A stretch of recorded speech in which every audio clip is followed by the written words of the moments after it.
कि एक लड़ाई नशे के खिलाफ और बच्चों को जो आदत किस प्रकार से नशे के आदी होते हैं और उस सब विषयों पे चर्चा की जा रही है, उसे किस प्रकार से बचाना है। और बहुत सारे जो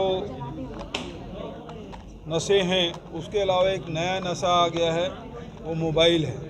बच्चों के हाथ में मोबाइल पहुंचने के बाद और ये लॉकडाउन हुआ कोरोना के कारण से, ऑनलाइन पढ़ाई हुई तो बच्चों को उपलब्ध कराया गया मोबाइल। अब मोबाइल जब बच्चों के हाथ में आया है तो ऑनलाइन पढ़ाई के साथ साथ बच्चे अब उसमें नेट भी है, तो नेट के चलते बहुत सारे और भी उसमें गेम्स होते हैं, पबजी है और दुनिया भर के बहुत सारे ऐसे चीज़ें आ जाती है जिससे बच्चे उसके आदी होते हैं। उसके कारण से उनका बचपना होते जा रहा है। ये चिंता का विषय है और इस विषय में विशेषज्ञ भी आए हैं, वो भी बता रहे हैं 3 जिले को, सूरजपुर, बिलासपुर और 1 जिला और इस 3 को रायपुर, 3 को पायलट प्रोजेक्ट के रूप में इसमें लिया गया है और इस चुनौती का सामना हमको किस प्रकार से करना है पूछे।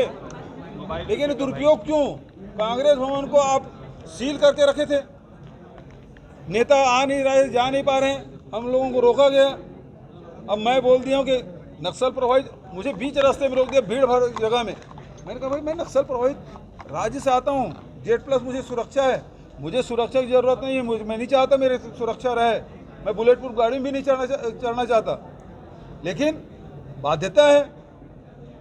और रमन सिंह उसमें ट्वीट कर रहे हैं छत्तीसगढ़ बदनाम। अरे छत्तीसगढ़ को 4 लाख से 14 जिला करने में आप ही का हाथ था। और आपको यदि लगता है कि कोई बात नहीं है तो आप तो मुझसे भी ज़्यादा सुरक्षा आपके पास है, आप हटा दो, लिख के दे दो ना, मुझे ज़रूरत नहीं है। मुझसे ज़्यादा सुरक्षा उसके भूतपूर्व मुख्यमंत्री की है, हटा लें उसको। जवानों की भर्ती कर ही रहे हैं। अभी बस्तर फाइटर हम लोग किए हैं तो बस्तर के बच्चों को दे रहे हैं मौका, क्योंकि वो इलाका उस प्रकार से है तो वहाँ के बच्चों को ज़्यादा उनको अवसर मिले। लेकिन इससे क्या फ़ायदा मिलेगा? आप यदि एक तो वैसी 2 साल से सेना में भर्ती आप बंद कर दिए हैं, दूसरे ये केवल 4 साल के रख रहे हैं। 4 साल बाद वो जब जवान आएंगे तो क्या करेंगे? पुलिस लॉ एंड ऑर्डर के लिए होता है, सेना वो सुरक्षा के लिए होता है।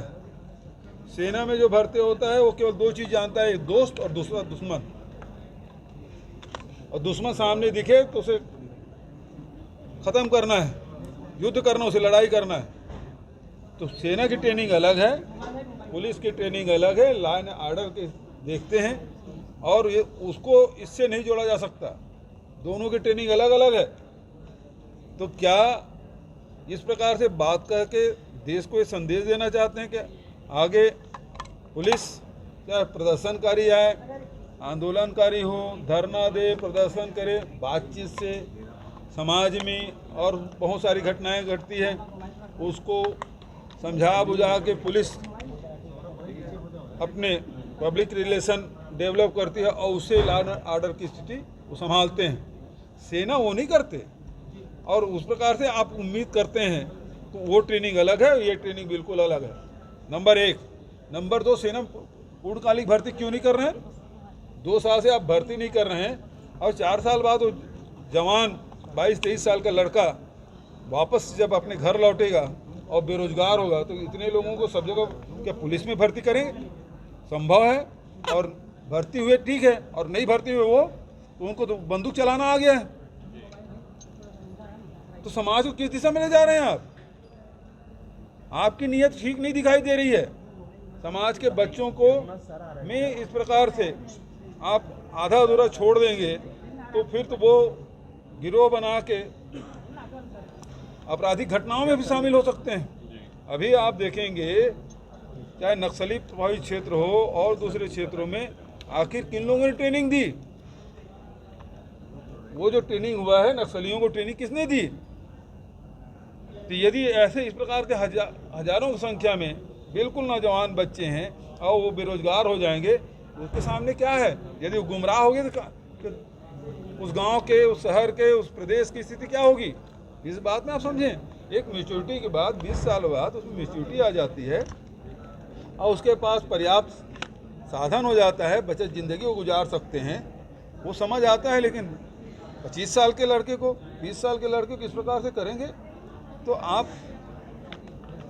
देश के भविष्य के साथ खिलवाड़ कर रहे हैं, देश की सीमाओं के साथ खिलवाड़ कर रहे हैं और देश के भविष्य के साथ भी खिलवाड़। तो सर ये होनी चाहिए, हमारी मांग है। राहुल जी ने आज भी ट्वीट किया कि पूर्णकालिक भर्ती होना चाहिए। पूर्णकालिक भर्ती करने में तकलीफ क्या है? आप बताना चाहते हैं कि अब सेना में भर्ती करने के लायक भी आपके पास पैसा नहीं है? देश को सुरक्षा करने वाले जवानों को भर्ती करने के लिए भी आपके पास पैसा नहीं है? वो जज्बा लेके देश की सीमाओं में जाता है, मुझे देश की सुरक्षा करना है, और उसके साथ, उसके भविष्य के साथ खिलवाड़ कर रहे हैं, देश की सीमाओं के साथ खिलवाड़ कर रहे हैं। इस प्रकार से क्यों होना चाहिए? आप पूरे संपत्तियों को बेच रहे हैं, एक तरफ जितनी भी संपत्ति है, अब दूसरी तरफ सेना में भी भर्ती करने के लिए आपके पास पैसा नहीं है। आपको श्वेत पत्र जारी करना चाहिए। आपकी स्थिति क्यों आई है इसे? देखिए, जितने भी इन्वेस्टिगेशन एजेंसी है वो अपना काम करे, स्वतंत्रता पूर्वक काम करे। अब रमन सिंह और उसके बेटे के खिलाफ एक व्यक्ति प्रधानमंत्री कार्यालय में आवेदन करते हैं, इस मनी लॉन्ड्रिंग किया, इसकी ईडी से जांच होनी चाहिए। वहाँ नहीं होता, कोर्ट गए। तो फिर जो सेंट्रल एजेंसी जितनी भी है उसको स्वतंत्रता पूर्वक काम करने का अवसर मिलना चाहिए। 8 साल में एक भी भारतीय जनता पार्टी के नेताओं के खिलाफ कार्रवाई हुई? यदि नहीं हुआ तो इसका मतलब ये है कि सेंट्रल एजेंसी निष्पक्ष रूप से कार्रवाई नहीं कर रहे हैं। तो सेंट्रल, हमारा विरोध तो यही है कि सेंट्रल एजेंसी का दुरुपयोग किया जा रहा है। ये दबाव मुक्त होना चाहिए।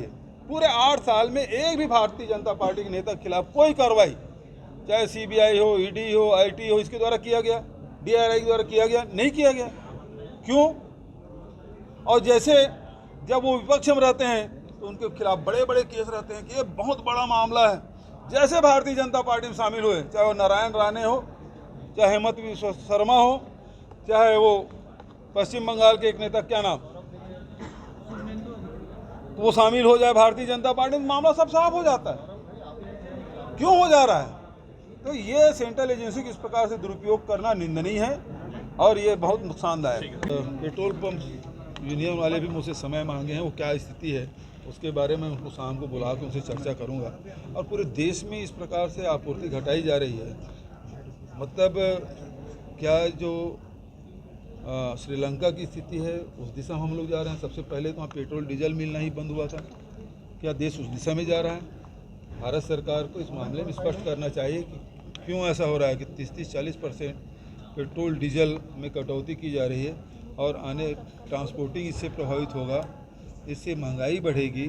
और दूसरी बात, अब खेती किसानी का सीज़न आ गया है, यदि डीजल नहीं मिलेगा तो खेती भी प्रभावित होगा, क्योंकि हमारे यहाँ धान की खेती होती है, एक बोई का सीज़न है, चाहे वो धान बोएं, चाहे अरहर बोएं, चाहे वो कोदो कुटकी रागी बोएं, चाहे मक्का बोएं, वो सारी फसलें अब बोने का सीज़न आया है और ऐसे समय में डीजल नहीं होगा, बड़े संकट में हम लोग फंस सकते हैं।